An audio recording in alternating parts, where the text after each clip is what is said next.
Bienvenidos chicos a sus clases en Ilusión Educativa Marianne Frost. El día de hoy vamos a conocer la oratoria. Y el propósito de esta clase es conocer qué es la oratoria y las pautas que necesitamos para poder hablar en público. ¿Sí? Vamos a ver la oratoria y sus técnicas. ¿Qué es la oratoria? ¿Qué es esa palabra, ¿no? ¿A qué hace mención?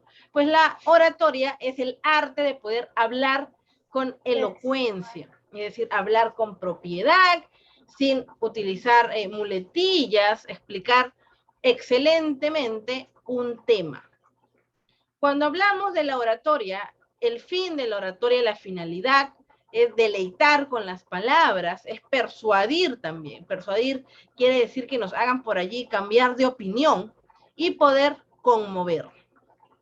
¿Quién es el orador? El orador es la persona que habla ante un público y es la persona también que pronuncia los discursos o imparte las conferencias. Las conferencias, ¿no? Esa persona va a hablar ante un público sobre determinado tema en específico. Puede hablar sobre el medio ambiente, puede hablar sobre la contaminación, puede hablar sobre su postura ante las elecciones, ¿sí? Ese es el orador, la persona que habla en público.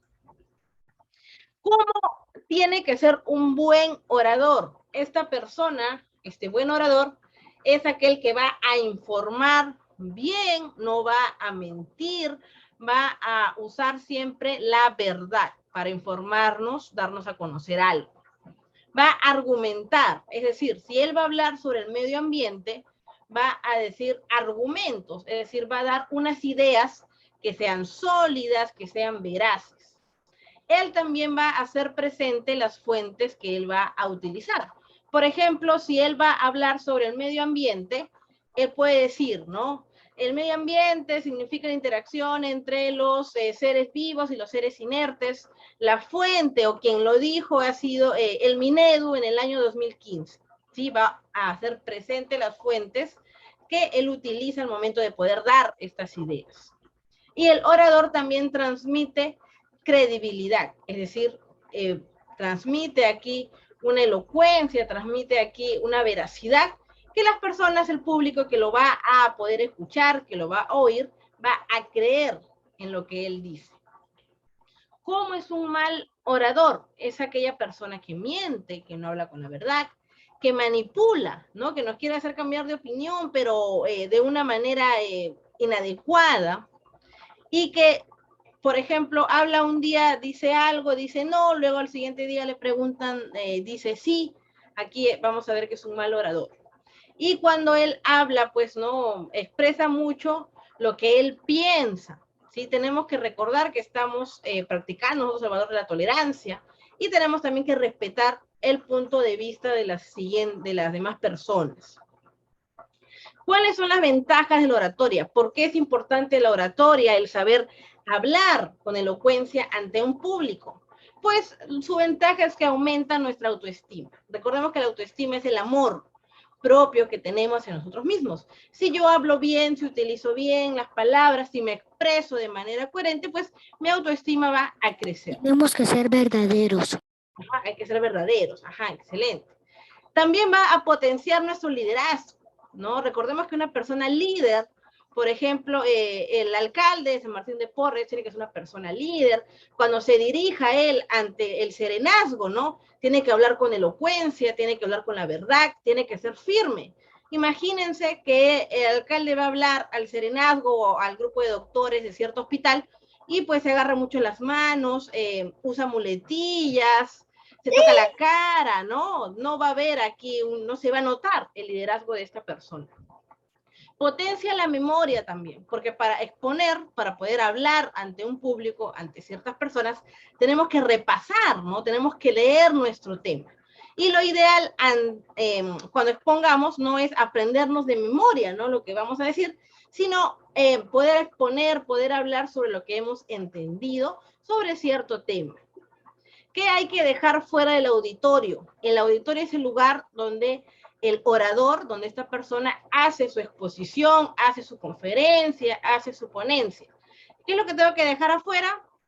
Los problemas personales, ¿no? Por ejemplo, me peleé con mi mamá, me peleé con mi papá, tal vez mi hermano me ofendió, ¿no? Y si yo entro con esos sentimientos acá de cólera o de ira o de tristeza, pues mi exposición no va a salir como yo quisiera, ¿no? Voy a denotar mi carita de tristeza, mis manos van mi lenguaje corporal se va a expresar de mala manera, ¿no? Y tal vez no voy a poder llegar hacia la audiencia, hacia el auditorio. También dejar afuera las excusas, ¿no? Por ejemplo, si llego tarde, querer excusarme allí porque lo hice, ¿no? Tal vez he venido con esta ropa inadecuada, ¿no? O sea, poner excusas. Y el egocentrismo, ¿no? Centrarse solamente en él, sino hablar también, contar experiencias personales tal vez de otras personas. Las muletillas, ¿qué son las muletillas? Este es un error que no solamente lo tienen los niños, los adolescentes, sino también los jóvenes, los adultos. Las muletillas son palabras o expresiones que se repiten o intercalan en un discurso con excesiva frecuencia, como si tratara de un tic, ¿no? Por ejemplo, no sé si ustedes han escuchado en televisión, tal vez en dibujos animados, personas que hablan, ¿no?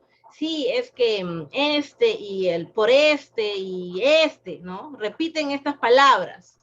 Las muletillas podemos encontrar que son este, bueno, o sea, ¿no? Lo que ocurre es que, fíjate que, en realidad, ¿no? Por ejemplo, yo tenía una profesora, me acuerdo en la universidad, que ella siempre decía, valgan verdades, ¿no? Decían, valgan verdades, te explicaba y luego te decía, valgan verdades, y seguía explicando, decía, valgan verdades, ¿no? Mira, una persona adulta, una catedrática, ¿no? De una universidad particular, tenía esta muletilla, ¿no? Decía, valgan verdades, ¿no? Porque no era necesario utilizarla, pero tenía como este tic, ¿no? Esta palabra que ella siempre utilizaba al momento de dar su discurso. Es por ello que las muletillas tenemos que practicar nosotros para tratar, pues, ¿no? de evitarlas al momento de poder nosotros explicar.